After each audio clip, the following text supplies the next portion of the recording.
Hey kids, let us begin a super interesting chapter from biology, heredity and evolution. There is an old aphorism, like begets like. It means that every living organism produces offsprings that resemble themselves.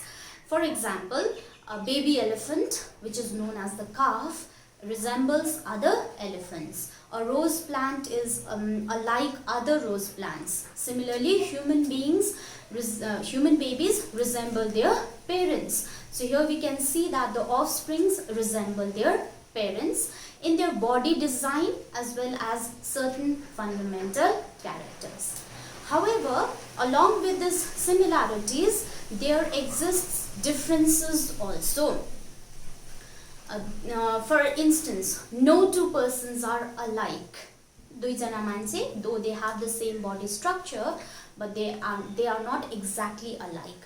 Even homozygotic twins are the twins that are formed from the same zygote. We call them as identical twins also. Though they look very similar, but they are never exactly the same. So the similarities and differences is received by the young ones from their parents. The hereditary information is actually present in the gametes. As you know, there are two kinds of gametes, male and female gametes. The female gamete is called the egg and the male gamete is known as the sperm. So during sexual reproduction, which we have discussed in the previous chapter, so during sexual reproduction, the fusion of the male and the female gamete takes place. Okay? And this which results in the formation of a zygote. When the male and the female gamete fuse together, they form zygote, or it is also known as the fertilized egg. The zygote then develops into organism of a particular type. For example, sparrows, they lay eggs. And the eggs hatch into baby sparrows only. It will not hatch into a crow or into a pigeon. No, it will hatch only into baby sparrows. Why? Because that egg is actually the fertilized egg, or it is the zygote, and it contains all the information or the blueprint that allows it to develop into a baby sparrow. So in this way, all the hereditary information is passed on from the parents to the offsprings via the sperm and the egg. Okay, so in this chapter, the name of the chapter is heredity and evolution. So let us define what is heredity. So heredity is the branch of science that deals with the, I'm very sorry about the background noise, it deals with the transmission of characters. Those characters can be resemblance or similarities and variations.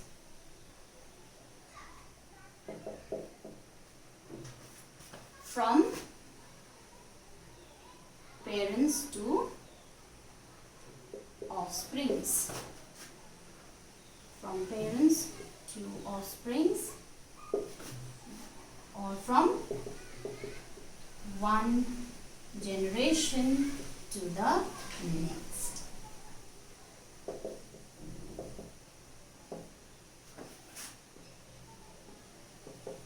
It is also known as heredity is also known as inheritance. Sometimes the term inheritance is also used. So it is also known as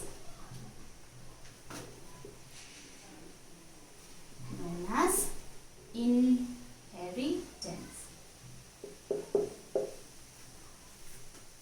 Now in the definition, we came across a word variation. So let us understand what is variation, or let us define variation. Okay. Variation is nothing but the differences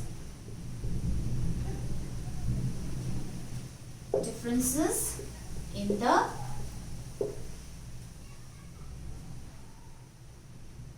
characters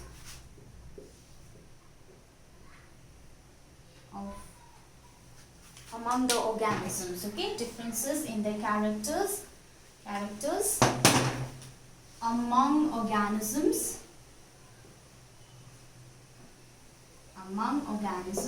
of a species. Let us discuss an example. We human beings belong to the same species. Now we have all of us have characters, like we all have height, we all have eye color, we all have hair color, but there are differences in these characters. Height, some can be tall, some can be short, or some have black hair color, some have brown hair color. So there exists differences in the characters among the organisms of the species, and that is known as variation. So variation can be, for example, height, shape of the nose, eye color, skin color, hair color, etc. All these are variations that occur among the organisms of a species. So let us move on to another subtopic, that is variation during reproduction. Now, how is variation produced during reproduction? We've already studied in the previous chapter that reproduction are of two types: asexual reproduction and sexual reproduction. So there are two types of reproduction: asexual reproduction and sexual reproduction. Asexual reproduction involves a single parent. Sexual reproduction involves two parents, a male and a female. Okay, so let us see what kinds of variations are produced during asexual reproduction and what kinds of variations are produced during sexual reproduction. Okay, first we'll talk about asexual reproduction. As I told you earlier, asexual reproduction involves a single parent.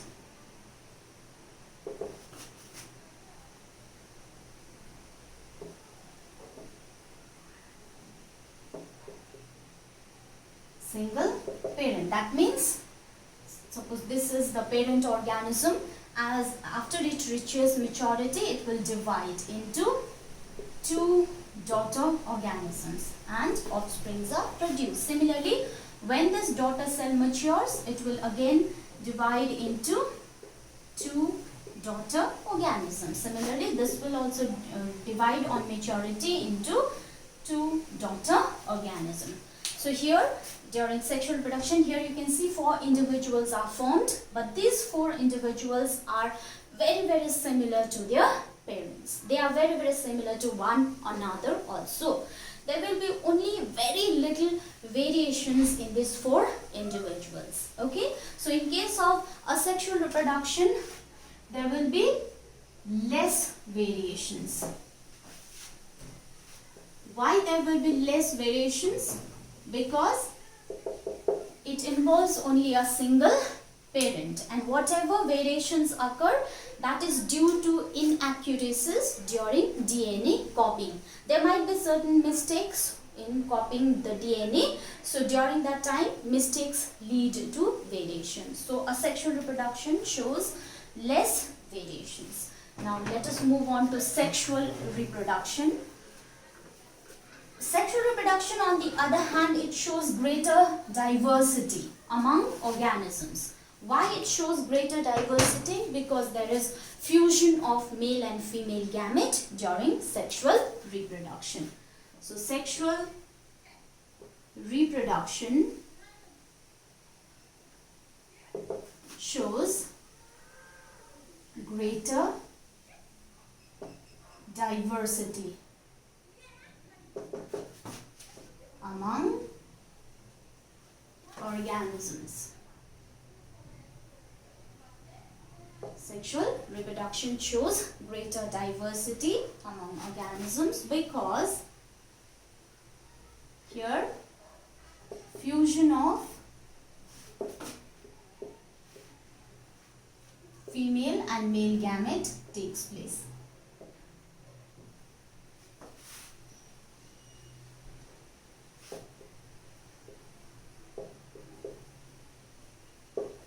During gamete formation, a special type of cell division occurs which is known as meiosis. Okay, and there are different stages of meiosis. In the first stage of meiosis, that is prophase, crossing over of chromosomes takes place. Okay, we've already studied about this in the previous chapter. So crossing over of chromosomes takes place in meiosis, that results in greater variations in sexual reproduction. Okay, so let us quickly recapitulate what is crossing over. As you know, chromosomes are found inside the nucleus of a cell, and these are thread-like structures. Okay, so here I have drawn two chromosome pairs. Okay, so to distinguish between them, I have striped it, the other is plain. So these are two chromosomes. Now during crossing over, what happens? These two chromosomes, this is just a rough diagram. Alright, so crossing over takes place between these two chromosomes.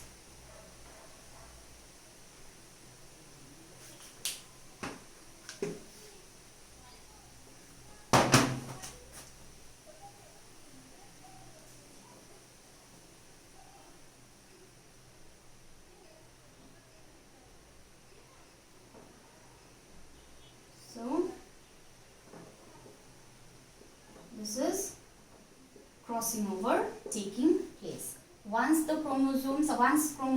crossing over completes, then the chromosomes will detach itself, come back to its original position, but when it comes back to its original position, certain changes have occurred in the chromosome.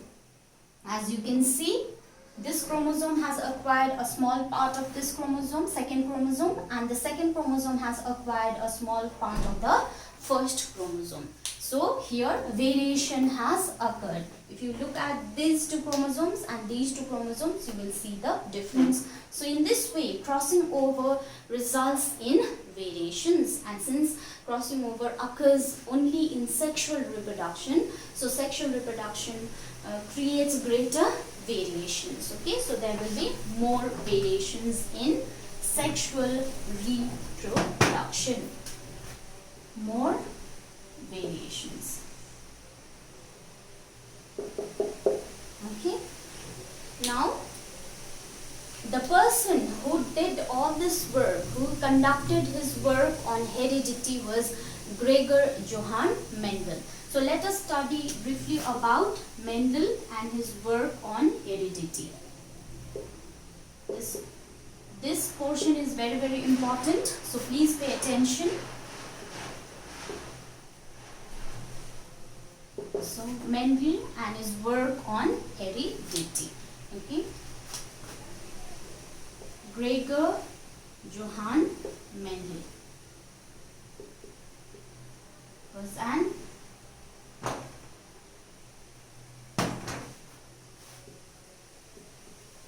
Austrian monk and mathematician. He was a monk. He used to live in a monastery. So there in the garden he conducted his experiment. So he was the first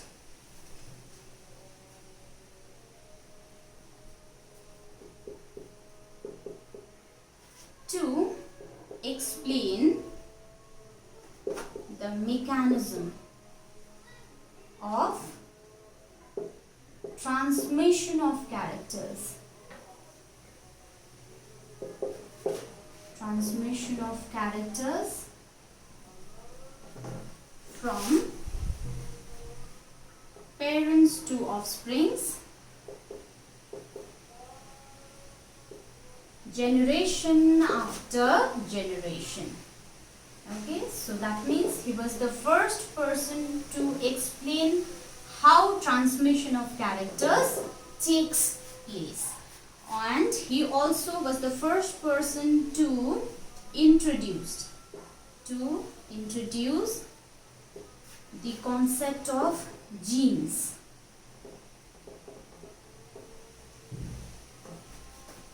as the basic unit of heredity. Though he used the term factors in place of gene. Okay, he used the word factor. He didn't call them as genes, he called them as factor.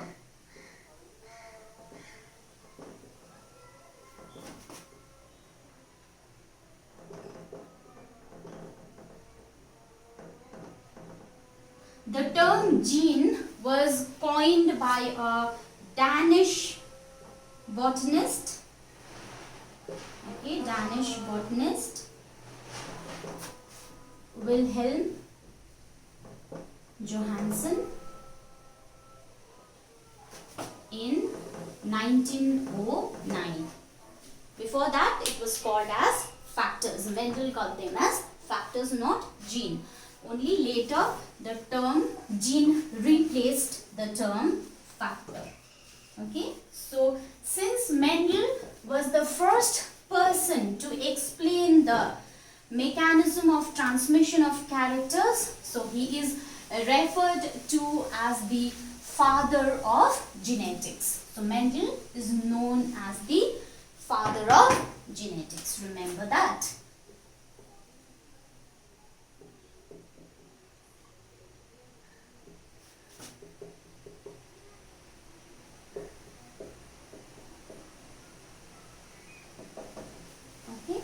Now, how did he conduct his experiments?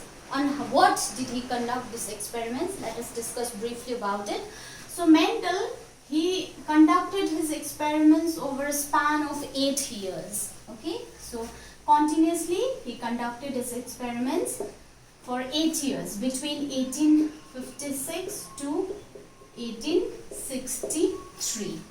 Alright, and what did he conduct his experiments on? On the common garden pea plant. Okay, the scientific name of common garden pea plant is Pisum sativum. So he conducted his experiments on Pisum sativum. Alright, for 8 years. So where did he conduct his experiments? In the monastery garden. I already told you he was a monk.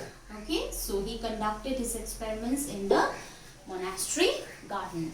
And Mendel published his work in the year 1865. Okay, 1865. Now let us understand why he chose garden, specifically the garden pea plant as his experimental plant. Okay, it is not a random choice or a random coincidence. Rather, he carefully thought about it. He carefully observed the pea plants, and then only he selected the pea plants. So his selection was actually a result of careful thoughts and observations, not a random one. So let us see why he selected the pea plants for his experimentation. Okay, why? The reasons. There are many reasons for selecting pea plants by Mendel. The first is pea plants has a short life cycle. So, since it has a short life cycle, so it is possible to study several generations. Okay, within a short period of time. So several generations could be studied. Second reason, pea plants has several distinct, easily detectable, contrasting traits. Previously, we came across a term character. Now we are coming across a new term, that is trait. What is the difference between character and trait? Very, very easy. Character means, as I told you earlier, character भनेको चाहिँ maybe let us say eye color. That is the character. Trait चाहिँ के हो?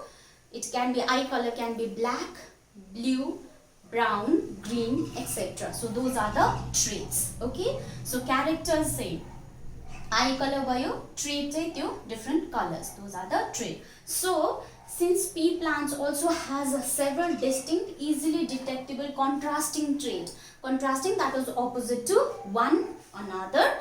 So he selected the pea plant. Mendel in fact observed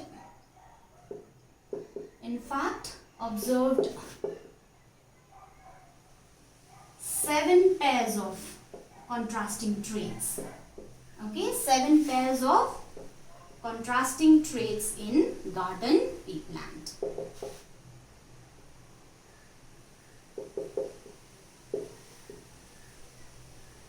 So what were those 7 characters? Okay, let me show you. I know the picture might be very small. It will be difficult for you to see, but try to zoom it and see. Okay, so these are the 7 characters. Okay, that was observed by Mendel in garden pea plant. Seed shape, seed color, flower position, plant height, pod shape and pod color. So these were the 7 characters. Now these 7 characters has 2 contrasting traits. Let us take the example of seed shape. It has 2 contrasting traits, round and wrinkled.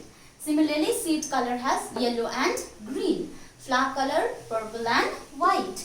Flower position, axial and terminal. Terminal means it is present at the tip of the stem. Axial means position other than the tip of the stem. Tip of the stem ma nabhaera aru ठाउँमा भयो भने चाहिँ that is axial. Okay. Plant height, tall and short. And pod shape, inflated भनेको. Pod shape भनेको बाहिरको बोक्रा, मटरको बाहिरको बोक्रा. It can be inflated or it can be constricted. And pod color can be green and yellow. So he observed 7 characters, and those 7 characters had 2 pairs of contrasting. It had a pair of contrasting traits. Okay, so in this way he selected these 7 characters. Now here you can see a term dominant. This is a term recessive. So before going on to dominant and recessive, let us first understand something known as allele. Okay, allele is important.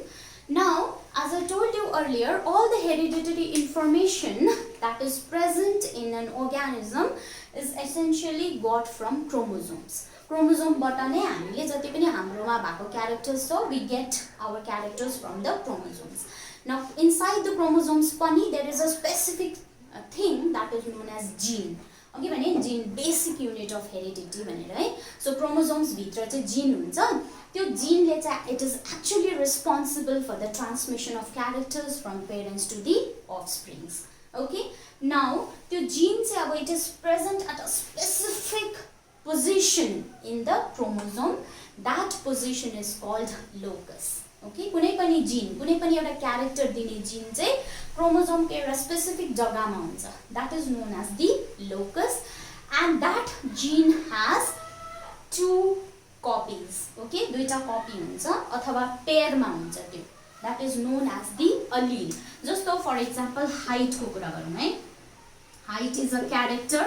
Okay, height a character हो. So त्यो चाहिँ बाहिरबाट देख्ने character, that is observable from outside, that is height. We can observe it from outside. We can tell that it is tall, it is short. तर त्यसको gene चाहिँ कस्तो हुन्छ भित्र भन्दाखेरि चाहिँ height can be represented like this genetic form ma it can be represented like this or it can be represented like this. Now if you see, this is a particular gene, this is a particular gene, and this is a particular gene. This will lead to tall plant, this will lead to tall plant, this will lead to short plant. Okay, so your gene ho yesto huncha gene chai. Now you can see that genes are in pairs, so this pair of genes is known as allele. So euta lai chai hami allele bhancha. Alright, allele. Alright, so in this way एउटा gene को चाहिँ यसरी दुईटा alleles हुन्छ, कुनै पनि एउटा gene को दुईटा allele हुन्छ. जस्तो राउन्ड अघि भन्दै थिए नि सीड को शेप राउन्ड छ भनेर. So it can be like this, it can be gene can be like this, or it can be like this. So in this way different genes have two alleles. Alright, now let us come back to dominant and recessive.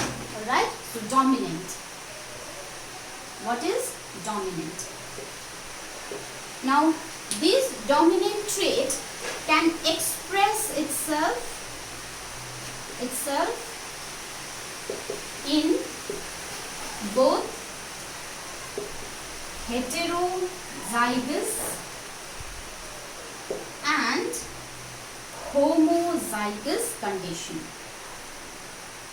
What is heterozygous and homozygous condition?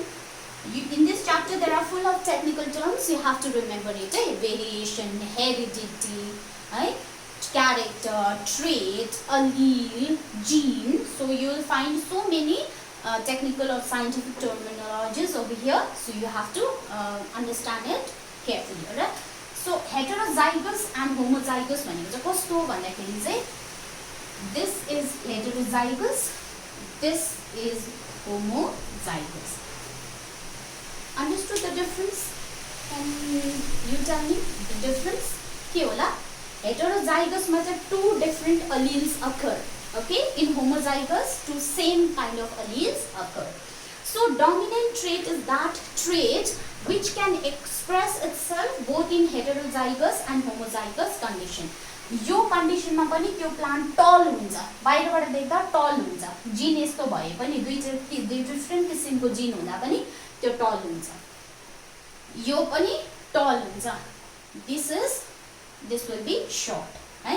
अब यो टल यो short छ नि है, किन भन्दाखेरि चाहिँ यहाँ निर दुईटै क्यापिटल टी छ जीन, यहाँ चाहिँ दुईटा स्मल टी छ नि जीन. सो दुईटा क्यापिटल टी छ भने चाहिँ टल हुन्छ, दुईटा स्मल टी छ भने चाहिँ सर्ट हुन्छ. तर एउटा क्यापिटल र एउटा के अरे स्मल छ भने त मिडियम हाइटको हुनुपर्ने नि, but it does not happen like that. This will be tall plant only. Okay, so that means किन यो टल भयो भन्दा चाहिँ because this gene is dominating this gene नि त. So that is why this is known as the dominant trait. That can be seen from outside. So this is the dominant trait. Okay, always remember dominant like capital ले denote गरिन्छ. We denote it in uppercase or capital letters. Alright. Now recessive. Let us come to recessive. So recessive trait is the trait that cannot express itself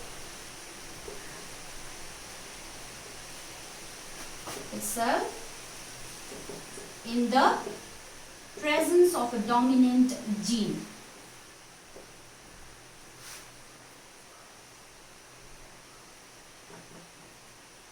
So I give you an example. T र T. यहाँ short हुँदैन. This will not be short. Though it contains the allele of short plant, but it will not be short. Rather, it will be tall. Why? Because this dominant will suppress this small t, and so it will show only one character, that is the tallness.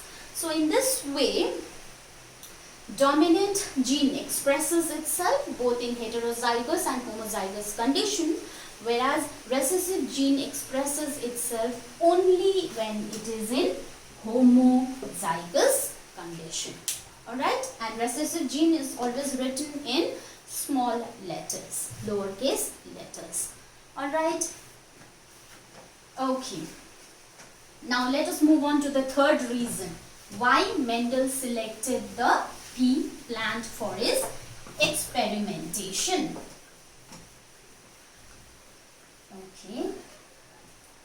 Now, as you know, pea flowers are bisexual.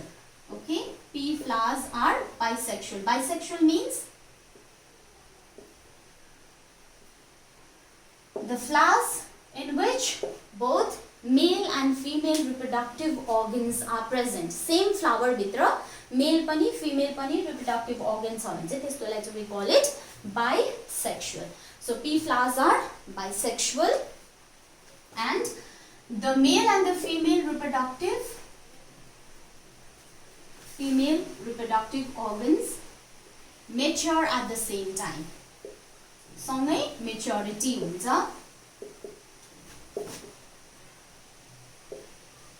Time, and since they are completely enclosed by petals,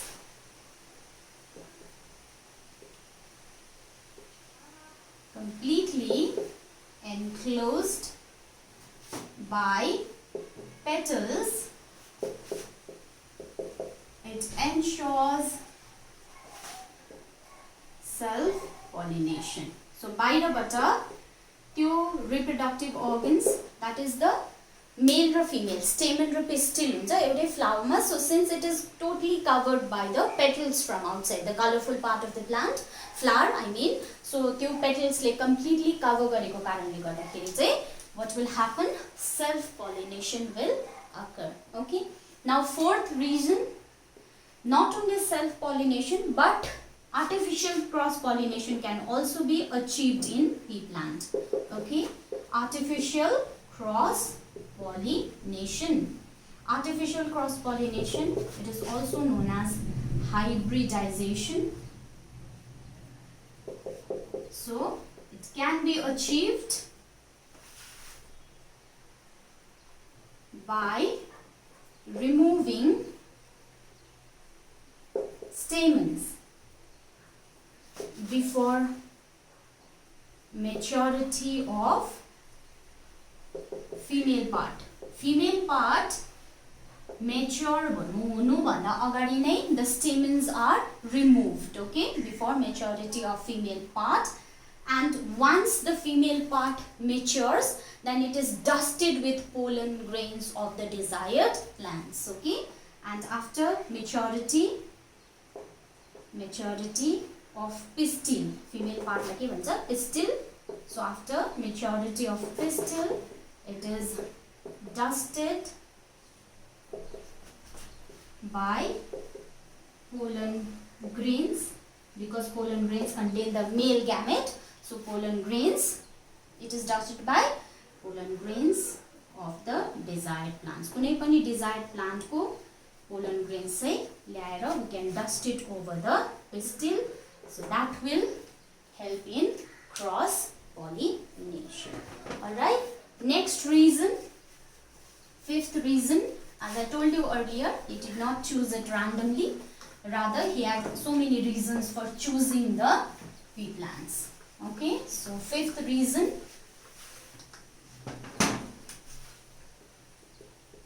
pea plants can be raised, maintained and handled conveniently. So it is very, very convenient to raise, maintain and handle pea plants. That is why he chose pea plants for his experimentation. And the sixth reason is that pea plants produce a lot of seeds in one generation, produce a number of seeds.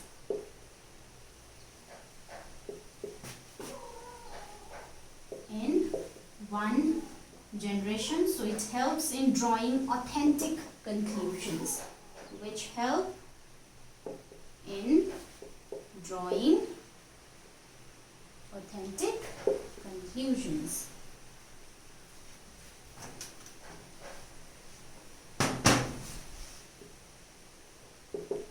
So these were the 6 reasons why Mendel chose pea plant for his experimentation. Okay. Now let us talk a little bit about Mendel's experimental technique. So this will be the last subtopic for today's class. Okay, Mendel's experimental technique. Now Mendel conducted his experiment in 3 steps. Okay, so Mendel conducted his experiments in 3 steps. What were those 3 steps?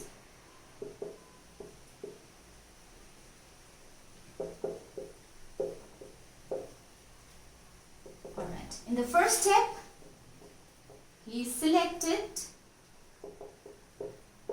pure parent. Pure parent भनेको चाहिँ कस्तो parent भन्दाखेरि चाहिँ it produces the same trait generation after generation. Okay, producing similar trait generation after generation. भनेको चाहिँ suppose there is a tall plant.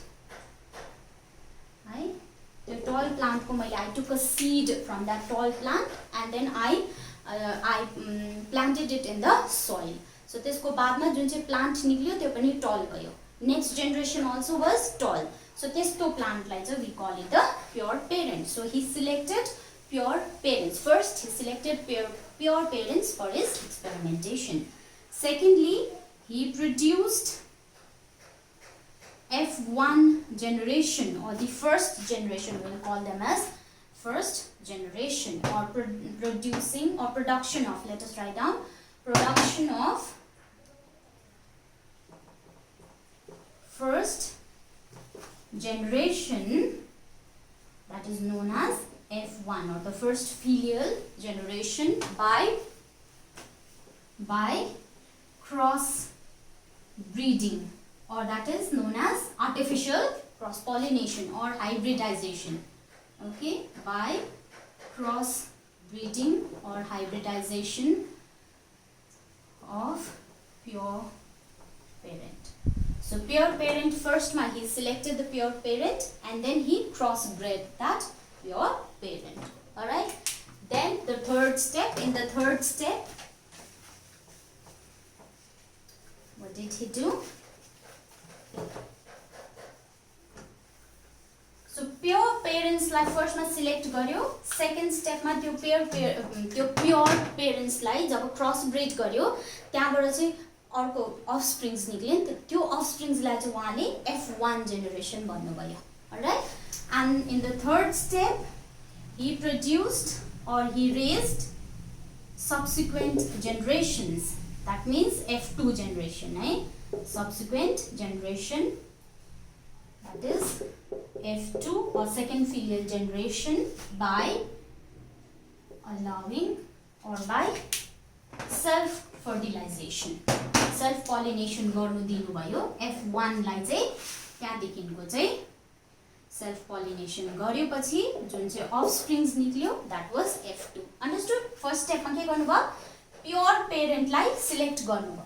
So pure parent lie select गरेपछि cross breed गर्नुभयो. Cross breed गरेर जुन चाहिँ offspring निक्लिन्छ, so that was the F1 generation. So yo offspring लाई चाहिँ फेरि के गर्नुभयो भन्दाखेरि चाहिँ self pollination अथवा self fertilization गर्नु दिनुभयो अनि जुन चाहिँ plants निक्लिन्छ त्यसलाई चाहिँ F2 generation भन्नुभयो. So in this way he conducted his experiments in 3 steps. With this, we'll wrap up today's class. I hope you are clear with whatever concepts was being taught. If you have any doubts, you feel free to ask me anytime.